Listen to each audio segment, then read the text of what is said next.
안녕하세요. 킹덤 스토리텔러입니다. 본 컨텐츠는 청장년을 위한 킹덤 스토리 오디오 가이드입니다. 48과 회복되는 하나님 나라를 안내할 스피커는 강화구 목사님입니다. 사사시대의 모든 문제는 이스라엘에 왕이 없었기 때문입니다. 그것이 사사기 17장부터 21장까지 무려 5번에 걸쳐서 그때 이스라엘에 왕이 없으므로 사람들이 자기 소견에 오른 대로 행하였다라는 말을 강조하는 이유입니다. 그 말은 이스라엘에 진짜 왕이 계신다면 이 모든 문제는 해결될 수 있다라는 말이겠죠. 그런 의미에서 룻기는 사사시대의 어두웠던 삶의 모습, 절망, 실패, 이 모든 것들을 되돌릴 수 있는 방법을 보여주고 있습니다. 사사기는 마지막에 이스라엘에 왕이 없어서 그래 라고 큰 소리치고 끝났다면 이제 룻기는 그 마지막에 와서 진짜 왕이 나타났어 라고 외치면서 끝을 맺고 있기 때문입니다.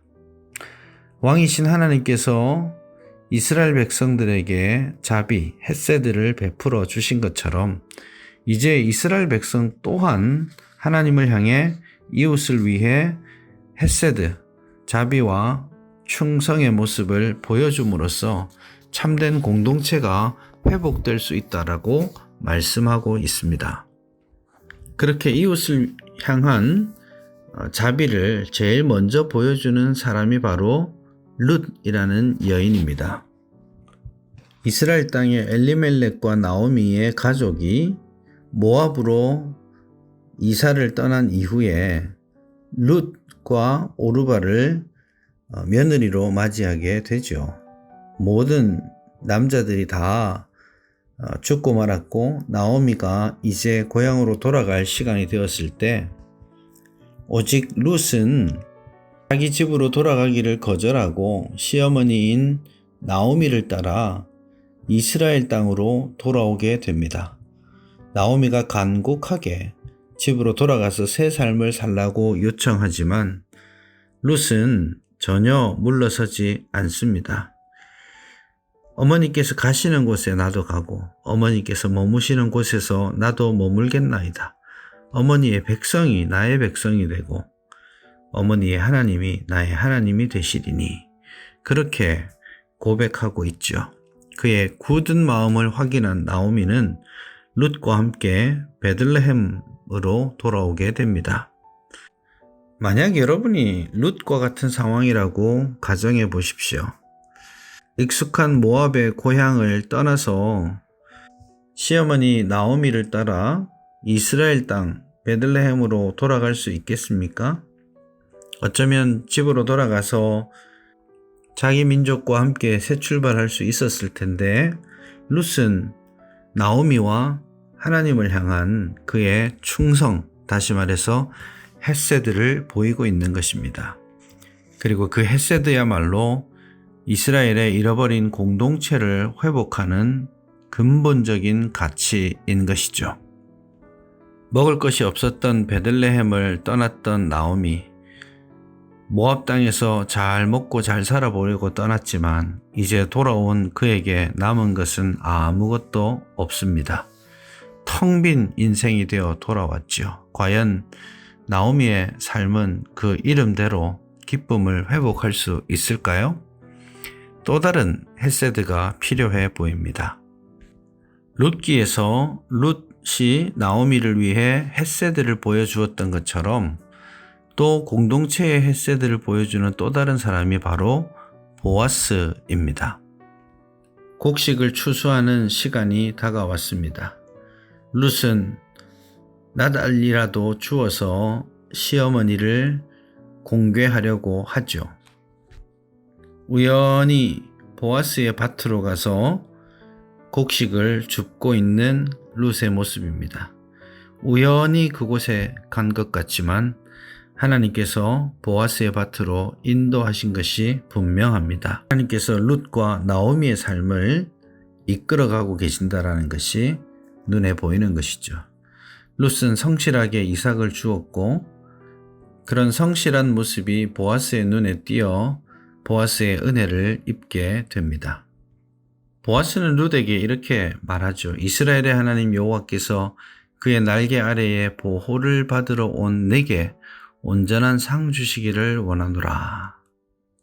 힘들고 어려운 시간들을 보내고 있었던 룻에게 그 말은 큰 기쁨과 위로가 되었을 것입니다. 룻은 이방 여인으로 왔지만 이제 하나님의 보호를 받고 상을 받는 하나님의 나라 백성이 되는 것이죠. 우리는 보아스의 모습도 주목해 볼 필요가 있습니다. 너무나 가난하고 어려운 가운데 있었던 룻을 위해서 조용히 배려하고 그들의 필요를 채우는 그의 모습, 공동체를 세우는 가치입니다.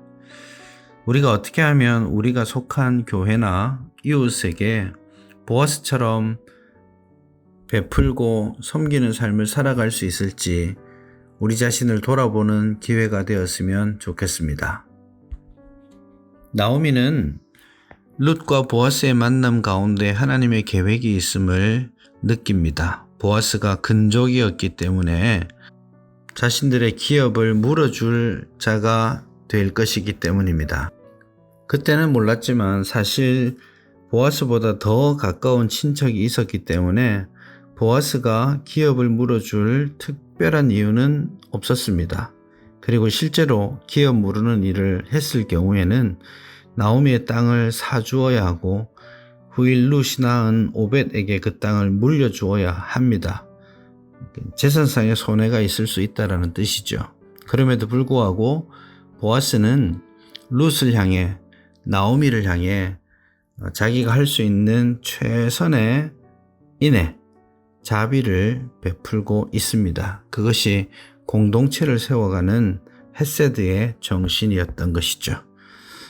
남편과 아들들, 땅도 잃고 모든 것을 잃어버렸던 텅 빈 인생 나오미에게 이제 보아스는 새로운 희망이 되어주는 것이죠.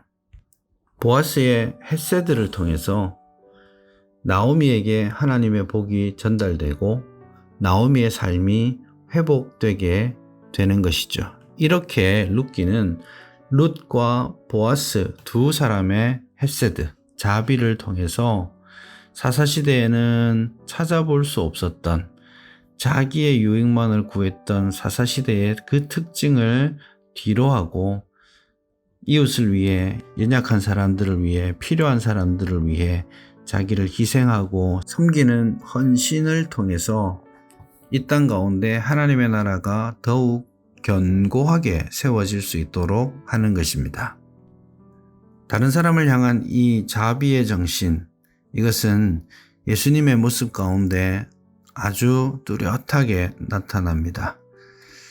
나보다 남을 더 낮게 여기고 사랑하고 섬기는 그 정신이 십자가의 정신이고 그 십자가의 사랑을 받은 그리스도인들이 살아내야 될 삶의 가치인 것입니다.